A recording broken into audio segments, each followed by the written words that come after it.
Hey everyone, Ariel Adams here with blog2read.com. Please like this video if you find it useful and subscribe to Blog to Read videos on YouTube.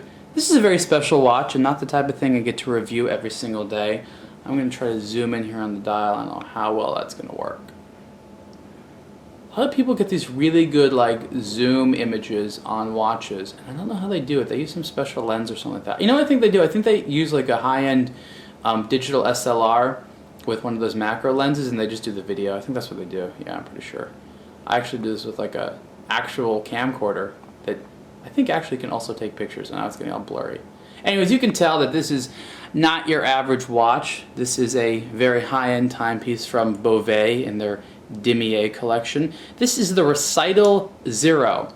It's actually the Recital 8. Because this is not the first recital made, but they decided to call it the Recital 0 because it looked mostly like the Recital 1.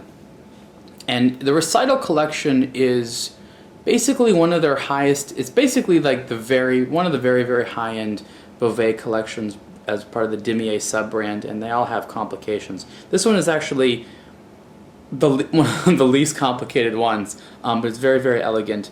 And another thing that represents a difference in the Dimier pieces is it doesn't have that ribbon. A lot of Bovet watches have a ribbon up here where the crown is on the top, and there's this what they call the ribbon protector. It's meant to look like pocket watches. This is not. This looks like more like a traditional watch. The Recital 0 comes in two sizes, and 41 millimeters wide, and this one's 45 millimeters wide. And you have here a tourbillon, time, and then a small power reserve indicator, and the mainspring barrel. I think there's one, there might be two. Yeah, there's two mainspring barrels here, and they have a total power reserve of 1 week, so that's 7 days of power reserve. I don't know how many hours, I forget. That's not something I care about. It's a week. And it's good to have a power reserve there. I don't like manually wound watches unless they have a power reserve.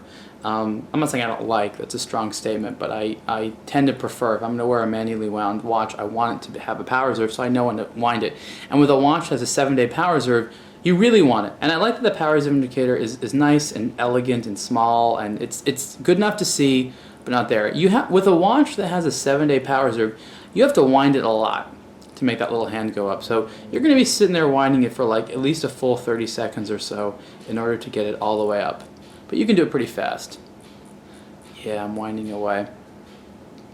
Now, of course, you can tell that there's a quite substantial and large tourbillon. This is a traditional tourbillon with a bridge, but the bridge has it's a relatively thin bridge, which isn't blocking too much of the tourbillon. And the tourbillon there is moving beautifully. Tourbillons are an interesting complication. They're very desired, and I like them. What's amusing about them is they don't really add anything in the sense of, I mean, they add visually and they add to the value of the watch because they're hard to make, but they don't add really a functional component. This type of tourbillon is nice because it goes all the way through, so you can see my finger there at the bottom. You can look all the way through the watch and really see the tourbillon, and this is a great timepiece to admire. I'm just going to wipe some of my smudges off there because I am so dirty. Yeah.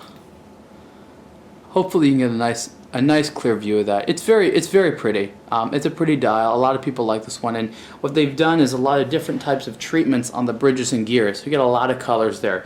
You have this almost black treatment. You have gold. You have brass, I think. You have not brass. Yeah, is it brass? No. Yeah, I think there's brass parts in there.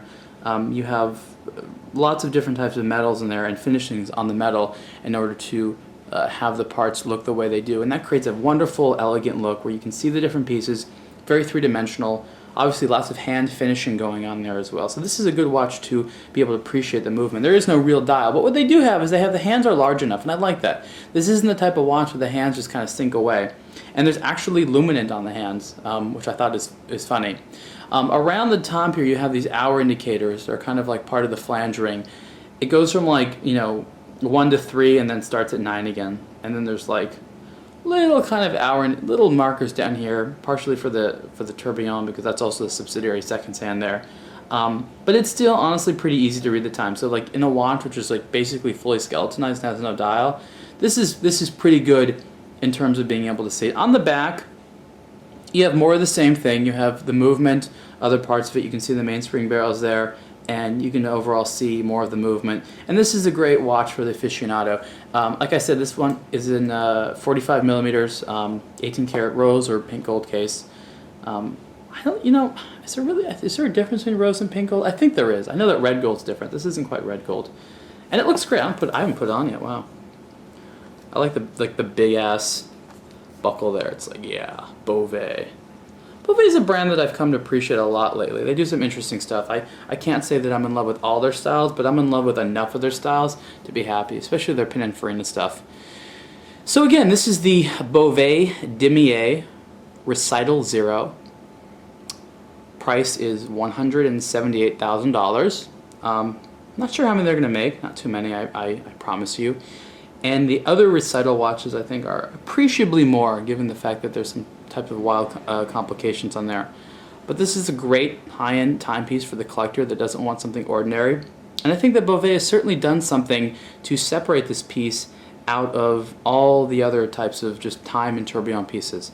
It's a good combination of style, classical asceticism, and a degree of fit and finishing, which is well becoming of a piece like this. You can see the full review on blogtoread.com. Thanks.